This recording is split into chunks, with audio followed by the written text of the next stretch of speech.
नमस्कार दर्शक बंधु अष्ट शंभु भिडियो सीरीज चतुर्थ पर्याय को आपको स्वागत। तेज आज भिडियो आम देखा श्री श्री बाबा कालेश्वर महादेव मंदिर।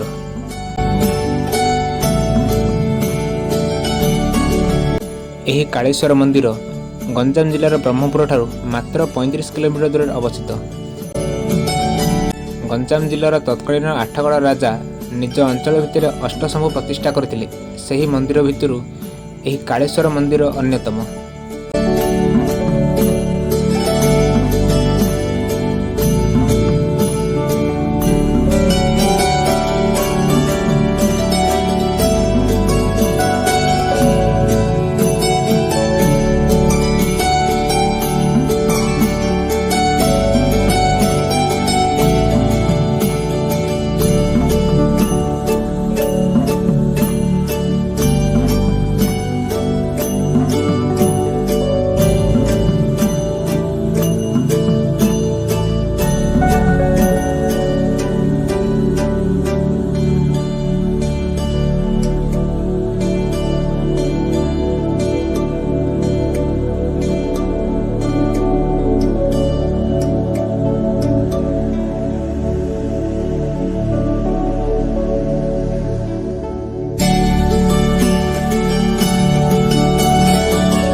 तेबे यही कालेश्वर मंदिर ठारू मात्र किछि दूर रे ऐतिहासिक दुर्ग जौगड़ तथा गंजाम जिलार प्रसिद्ध मंदिर माँ तारातारिणी मंदिर रही।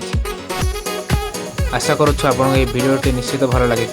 तेबे चैनल को लाइक शेयर और सब्सक्राइब करने को जमार भूलु।